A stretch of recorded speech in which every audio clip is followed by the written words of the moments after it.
Hello everyone. Suzanne Knaber-Nicole here from Police Science Doctor, as every Tuesday with your weekly dose of police science snippets.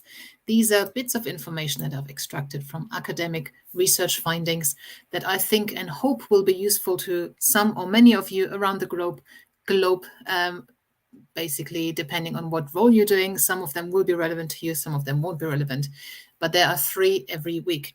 So I go through a lot of published research and check to see what I think might be applicable and practical for you to put into practice or start thinking about applying in your job straight away.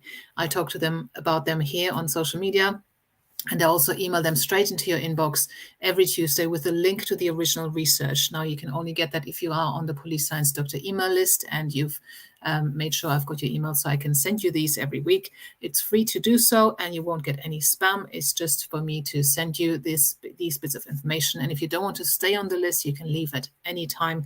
You will also get access to the read page on the Police Science Doctor website, from which you can download all the previous snippets and also some transcripts for the videos on the website. Today, as usual, 3 snippets to tell you about. The first one is about relapse on probation. This study examined gender differences in revocation and relapse of probationers diagnosed with a substance use disorder, mental health disorder, or co-occurring disorder who were court-ordered for treatment. A lack of family support was the strongest predictor of revocation for both groups, though notably stronger for women. Inpatient treatment of at least 180 days had the greatest effect in reducing relapse and revocation for women, and half of both genders had been revoked within 18 months. So family support and also inpatient long-term support, 180 days, are the best predictors for keeping someone on the straight and narrow when they're on probation.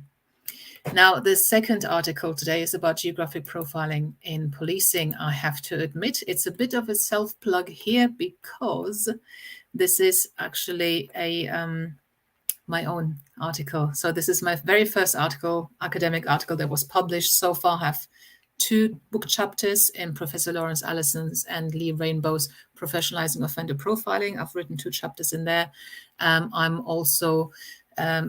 have also contributed to this year's edition of the Blackstone's Policing Handbook. But this is my first academic article. This is what it looks like: existing understanding of geographic profiling within UK policing. So self-plug, it's open access. So and the previous article was open access as well, so you can all read the whole thing. It's published in Cogent Social Sciences. So the snippet for my article is some of the principles of geographic profiling are already ingrained in investigative decision-making in UK policing, whilst others are not currently applied by the police. The police are therefore a very promising cohort to deliver geographic profiling training to, as that knowledge integrates well with what they already do, but there is more within geographic profiling that could and should be employed by them. The extent of missed opportunities is currently unknown. By that, I mean that we have no idea if we retrospectively applied geographic profiling to some unsolved cases, how many of those we could actually solve. And the third and final snippet for this week is about humane interrogation. The techniques used to interrogate individuals suspected of a crime can profoundly impact the decisions to confess, cooperate, or disclose information. Remember, suspects are not always guilty.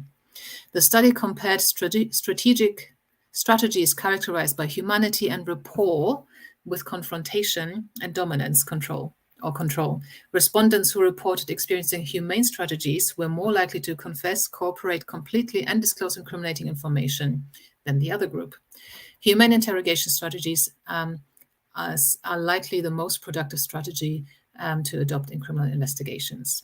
So we don't use dominant, hostile, and adversarial interview techniques here in the UK. It's illegal, and we don't even call them interrogation. When we speak to suspects, we call that investigative interviewing or suspect interviewing, because we are so much against the whole dominant, domineering, accusatory, hostile approach, and it doesn't work. The evidence tells us that time and again.